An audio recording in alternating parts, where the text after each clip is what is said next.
The termination letter was already printed before the meeting even started.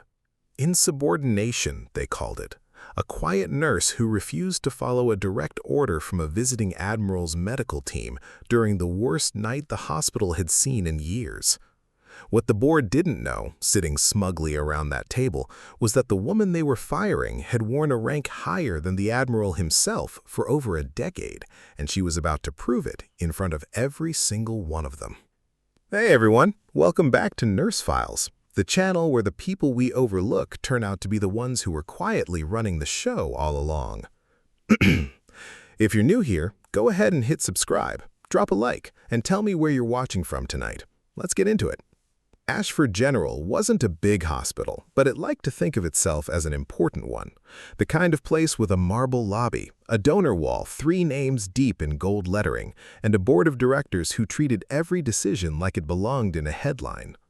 Elena Cross had worked the night shift there for 8 months. She was 52, silver threaded quietly through dark hair she kept in a simple braid, calm gray eyes that missed nothing and revealed even less. She moved through the hospital like someone who had spent a lifetime being underestimated and had long since stopped minding. Nobody at Ashford General knew where she'd worked before. Nobody had thought to ask. "She's oddly formal for a floor nurse," said board chairwoman Patricia Loomis one afternoon, reviewing staff files with the hospital's chief administrator, Gerald Voss. "Doesn't gossip, doesn't complain, barely speaks unless spoken to." "Some people just aren't built for hospital culture," Voss said, waving a hand. "She's competent enough, keeps her head down. That's all I need from night shift." "Keeps her head down," Loomis repeated, unconvinced. "I don't trust people who keep their heads down that thoroughly." Dr. Marcus Feld, the hospital's ambitious young chief of medicine, had an even lower opinion. "Cross second-guessed my orders again last week," he told Voss over coffee, jaw tight with irritation. "Quietly, politely, but she did it. I don't appreciate a nurse who thinks she knows better than a board-certified physician." "Did she happen to be right?" Voss asked, mildly amused. "That's not the point. The point is respect for the chain of command." Elena, passing the office door at that exact moment with a supply cart, heard every word and said nothing at all. She'd learned, long ago, in places far more demanding than Ashford General, that chains of command mattered only when the person at the top of them had actually earned the position, and that correcting people loudly rarely changed their minds nearly as well as simply being right quietly and repeatedly. That Thursday, word came down that Ashford General would be hosting a distinguished visitor, Rear Admiral Harold Danvers, in town for a regional veterans health initiative scheduled for a private medical evaluation and a public tour. The board treated the announcement like a coronation. "This is enormous for the hospital's profile," Loomis said, practically glowing at the emergency staff meeting. "An admiral visiting our facility. I want everyone on their absolute best behavior. Dr. Feld will personally oversee his medical care." "Of course," Feld said, sitting up straighter than Elena had ever seen him sit. "Cross," Voss added, glancing down a clipboard, "you'll be assigned to general night coverage during his visit. Nothing admiral-related. We'll want our more senior presenting staff handling anything visible." "Understood," Elena said simply. "That's all? No questions?" Feld asked, almost disappointed not to have provoked a reaction. "None, Doctor." She returned to her rounds without another word, the same quiet competence she brought to every shift, while around her an entire hospital rearranged itself in anticipation of one visiting admiral, completely unaware that it already employed someone who, on paper, technically outranked him. The admiral's visit began smoothly enough. Rear Admiral Harold Danvers arrived Friday morning to genuine fanfare, a receiving line of hospital staff, a photographer from the local paper, Chairwoman Loomis practically vibrating with pride as she shook his hand for the cameras. Elena watched from a respectful distance near the nurses' station, saying nothing, her expression as unreadable as ever. By that evening, the Admiral had settled into a private room for routine monitoring following a minor cardiac evaluation. Nothing serious, simply a courtesy precaution given his age and public profile. Dr. Feld personally reviewed his chart with visible pride, clearly relishing his proximity to importance. At 11:40 p.m., everything changed. "Rapid response! Admiral Danvers' room, now!" a junior nurse called down the hallway, panic sharp in her voice. Elena was the first through the door. The Admiral was in visible distress, pale, sweating, one hand pressed to his chest, breathing in short, uneven gasps. The monitor beside his bed showed an irregular rhythm accelerating by the second. "Get Dr. Feld," Elena said calmly, already moving to the Admiral's side, fingers finding his pulse with practiced speed. "He's off site for the night," the junior nurse said, panic climbing. "On-call physician is 15 minutes out." "Then we don't have 15 minutes to wait," Elena said. "Get me the code cart and a 12 lead, now." She worked with a calm, exacting precision that made the junior nurse, barely 6 months into her career, simply obey without question, adrenaline overriding any instinct to second-guess the older nurse's sudden absolute authority. By the time the on-call physician, a young resident named Dr. Amara Chen, arrived 11 minutes later, Elena had already identified a dangerous rhythm change developing on the monitor and begun the exact sequence of interventions required to stabilize it. "What's the status?" Chen asked, breathless from the stairs. "Ventricular tachycardia, sustained, and it's not resolving on its own," Elena said without looking up. "I've started him on the protocol, but we need to prepare for cardioversion if the next reading doesn't improve." "You started treatment without physician authorization?" Chen asked, startled. "I started treatment because the patient was crashing and no physician was in the building," Elena said evenly. "You're here now. I'm not asking you to trust my judgment blindly. I'm asking you to look at the monitor and tell me I'm wrong." Chen looked. Her face paled slightly. "You're not wrong," she said quietly. Together, they stabilized Admiral Danvers over the next critical minutes, Elena's steady instructions guiding a young resident through a crisis that could easily have gone very differently without her. By 12:15 a.m., the Admiral's rhythm had returned to normal. His breathing evened, and color slowly returned to his face. Dr. Feld arrived 20 minutes later, having rushed in once notified, visibly displeased to discover the crisis had already been resolved without him. "You initiated cardiac intervention without a supervising physician present," he said to Elena, voice tight with something that sounded less like concern and more like wounded pride. "That's a serious protocol violation, Cross." "The patient's heart was failing in real time," Elena said calmly. "Protocol exists to protect patients, not to protect egos that weren't in the building when it mattered." "That's insubordinate," Feld snapped. "That's accurate," Elena said. "Feel free to be both things at once, Doctor. I usually am." Admiral Danvers, still weak but conscious and alert, watched the exchange from his bed with sharp, assessing eyes, the eyes of a man who had spent a lifetime reading rooms and reading people, and who had just watched something in this one that didn't add up the way he expected. "Nurse?" he said quietly, his voice hoarse but steady. "What's your name?" "Elena Cross, Admiral." Something flickered across his face, recognition trying to surface through exhaustion and residual fear. "Cross," he repeated slowly, testing the name like an old key in a new lock. "That name is familiar to me. I can't place why yet, but it will come to me." Elena said nothing, but for the first time in 8 months at Ashford General, something in her expression looked very faintly like bracing for impact. The board convened an emergency disciplinary meeting the following morning. Nurse Cross administered unauthorized cardiac intervention without physician oversight, Voss read aloud from a prepared statement, Chairwoman Loomis seated beside him with her arms crossed. "The outcome," Elena said evenly, "is that Admiral Danvers is alive." "That doesn't change the process violation," Feld said, seated at the end of the table, his earlier embarrassment hardening into something more defensive. "If we allow nurses to override physician authority whenever they feel confident enough, we don't have a hospital, we have chaos." "There was no physician in the building," Elena said. "I didn't override authority. I filled an absence of it."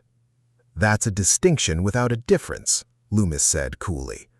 "Miss Cross, this board has decided, given the severity of this violation and a documented pattern of insubordinate behavior toward Dr. Feld, that your employment at Ashford General is terminated, effective immediately." The room went quiet. Elena didn't flinch. She simply nodded once, folded her hands, and said, "Understood."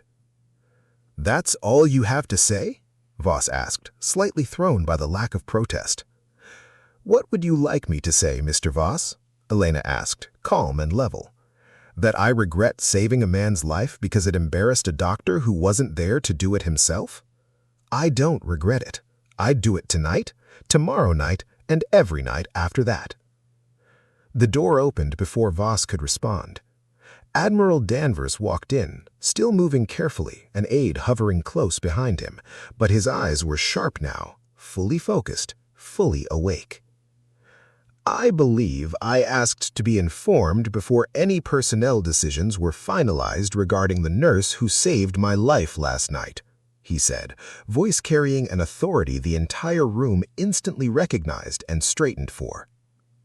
"Admiral, this is a routine internal matter," Loomis began. "It stopped being routine once I remembered where I knew that name."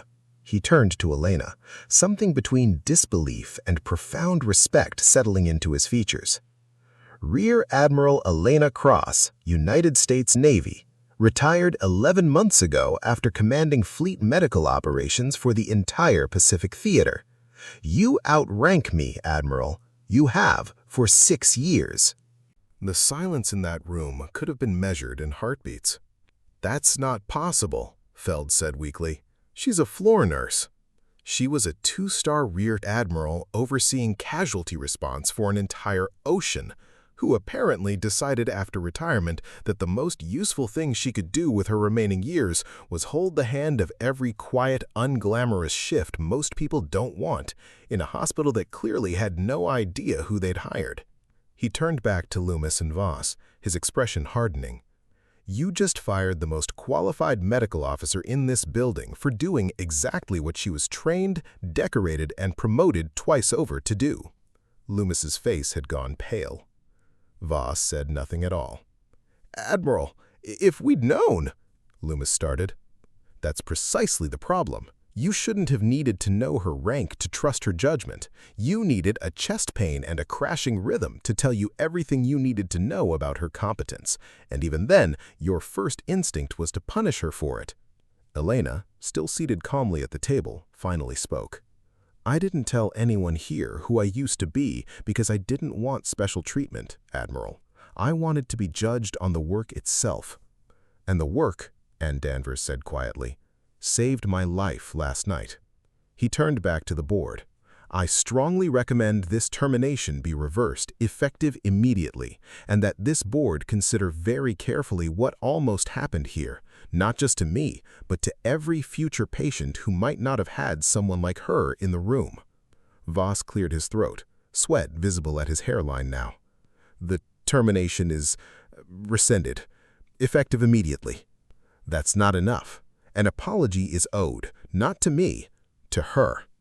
Feld, to his credit, was the first to speak, his earlier defensiveness finally cracking under the weight of what he'd nearly cost the hospital. "I'm sorry, Dr. Cross, Admiral Cross. I let my ego decide what your competence looked like instead of paying attention to what you actually did.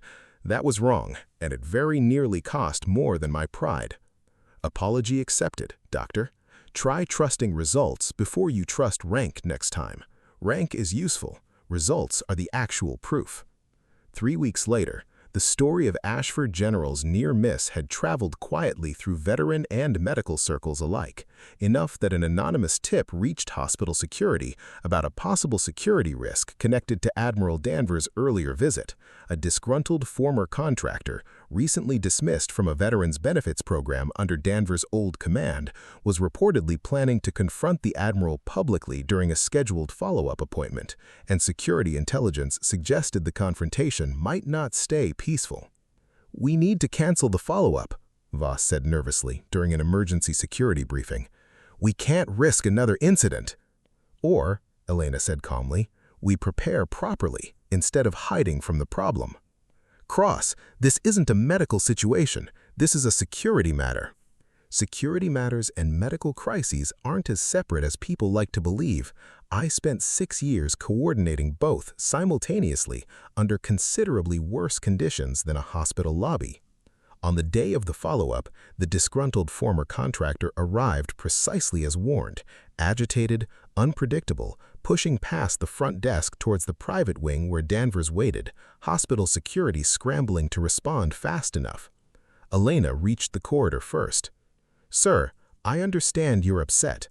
I understand you feel you were wronged. Let's talk about that somewhere that isn't going to end in you in far more trouble than you're already in."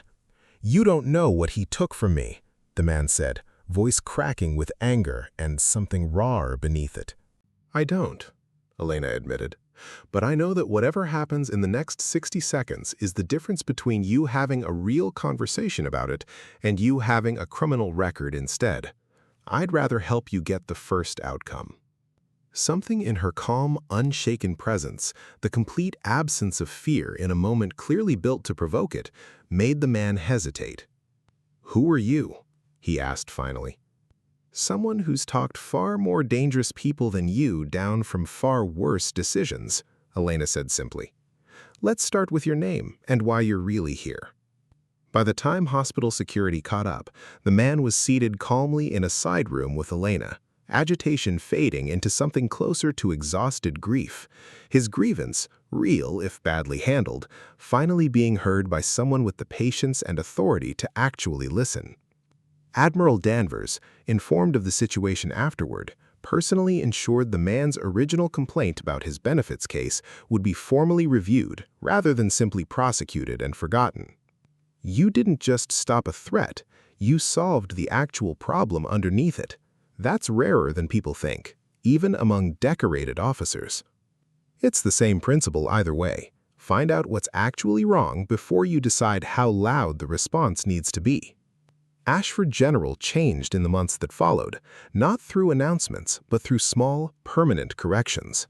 Chairwoman Loomis personally revised hospital hiring and review policy to include mandatory, confidential disclosure channels for staff with prior military or specialized medical service, ensuring competence would never again go unrecognized simply because nobody thought to ask the right questions.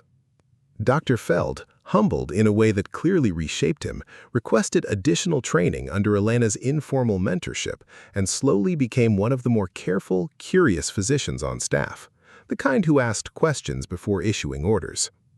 Dr. Chen, the young resident who had trusted Elena's judgment in the crucial moment that mattered most, became one of her closest colleagues, often citing that single night as the reason she'd stayed in emergency medicine at all.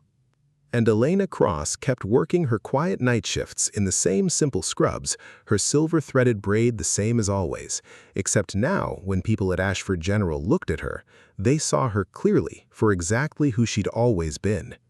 She hadn't needed anyone to know her rank, but now that they did, they understood something they hadn't before. Authority is not the same as respect. Rank is not the same as competence. The quietest person in the room may already outrank everyone in it. Judge the work, not the title. Listen before you assume. The truest leaders rarely need to announce themselves. They simply show up, do what's right, and let the results speak for the silence they were never ashamed of. The end. This story is fictional and created for entertainment purposes only.